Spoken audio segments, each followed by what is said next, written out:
ناظرین کرام، اس پر میں ہمیشہ سے رہنمائی اور توجہ دلایا کرتا ہوں کہ ہمیں دیکھنا ہوگا کہ آج کے دور کے اندر کہ آپ کی یہ مائیں، یہ بہنیں جو ماشاءاللہ ان کے بھی بچے ہیں، ان کے بھی گھر بار ہیں، ان کے بھی ہسبینڈ ہیں، ان کے بھی سارے معاملات زندگی ہیں، ان کی بھی اولادیں ہیں، بچے بعض کے جوان ہیں، بعض کے چھوٹے بچے ہیں، تو یہ سارے معاملات زندگی ان کے ساتھ بھی ہیں، لیکن یہ اوقات نکال کر قرآن کی تعلیم سے اپنے آپ کو انہوں نے جوڑا ہوا ہے۔ لیکن آپ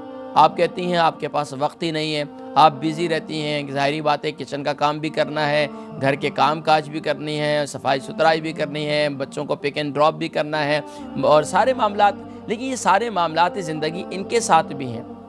لیکن سبحان اللہ، قرآن مجید فرقان حمید کے سیکھنے کی برکت سے اللہ تبارک و تعالی ان کے اوقات میں بھی برکت فرما دیتے ہیں، اور یہاں تک کہ جو مشکل سے مشکل کام ہوتے ہیں اللہ تبارک و تعالیٰ ان کو آسان فرما دیتے ہیں۔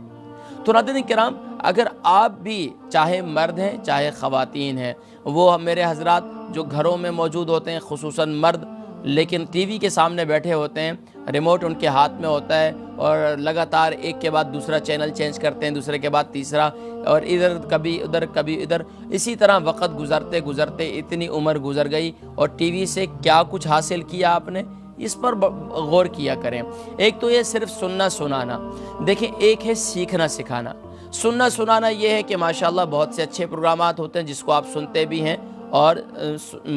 یقیناً آپ اس میں کئی دفعہ جو ہے نعتیں بھی سناتے ہوں گے، بہت سے معاملات ہوں گے، لیکن اصل ہے سیکھنا سکھانا، جس سے آج میری کمیونٹی کے لوگ، میرے کمیونٹی سے مراد یہ ہے کہ میرے ایشین طبقہ جو ہے وہ اس سے بہت کوسوں دور ہے۔ اگر میں دوسری کمیونٹیز کو دیکھتا ہوں، عرب کمیونٹیز کو دیکھتا ہوں، دوسری کمیونٹیز کو دیکھتا ہوں، تو ماشاءاللہ ان کے اندر ذوق اور جذبہ اس قدر ہے کہ وہ ماشاءاللہ بچپن ہی سے اپنے گھروں کے اندر قرآن کی تعلیم والا معاملہ شروع کر دیتے ہیں۔ اگر ہسبینڈ نے قرآن کی تعلیم حاصل کی ہوئی ہے تو وہ اپنے شوہر کو اپنی بیوی کو قرآن کریم کی تعلیم دے رہی ہے، اپنی بیوی کو قرآن کریم کی تعلیم دے رہا ہے، اور اسی طریقے سے اگر بیوی نے قرآن کریم کی تعلیم حاصل کی ہوئی ہے وہ اپنے شوہر کو دے رہی ہے، تو یہ اسی طرح پھر آگے بچوں کو بھی۔ لیکن اگر نہ میاں کو قرآن کی تلاوت صحیح طور پر تجوید کے ساتھ کر سکتے ہیں، نہ بیوی قرآن کریم کی تجوید کے ساتھ تلاوت کر سکتی ہے، نہ بہن کر سکتی ہے، نہ بھائی کر سکتے ہیں، نہ ابو کر سکتے ہیں، نہ بچے کر سکتے ہیں، تو اگر بچے کر سکتے ہیں اور ابو نہ کر سکتے ہوں، امی نہ کر سکتی ہوں، بہن نہ کر سکتی ہوں، تو یہ پھر احساس شرمندگی کا ایک مقام ہوتا ہے۔ تو اس پر ذرا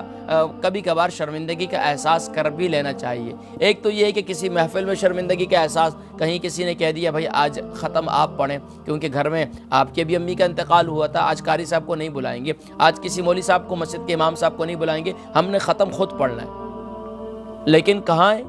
کیونکہ ہمیں تو آتا ہی نہیں ہے، ہم بولتے ہیں کہ بھائی ہماری غلطیاں ہیں، غلطیوں کی وجہ سے ہم پڑھتے نہیں ہیں۔ تو کیا مطلب ہے؟ غلطیوں بھری زندگی گزاریں گے اور اسی طرح اللہ کی بارگاہ میں پہنچ جائیں گے۔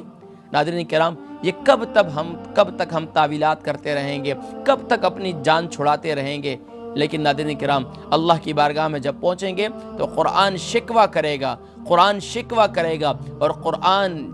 شکایت کرے گا اللہ کی بارگاہ میں، اور قرآن کی شکایت اور قرآن کی سفارش اللہ کی بارگاہ میں سنی جائے گی۔ یہاں تک کہ اللہ کے نبی صلی اللہ علیہ وسلم نے ارشاد فرمایا، جو قرآن کریم کو پڑھتا ہوگا زندگی کے اندر تو قرآن کل اس کے لیے سفارش کرے گا، اور یہاں تک کہ جھگڑا کرے گا، اور جب تک اس کو جنت میں داخل نہ کروا دے قرآن اس کو چھوڑے گا نہیں۔ سبحان اللہ۔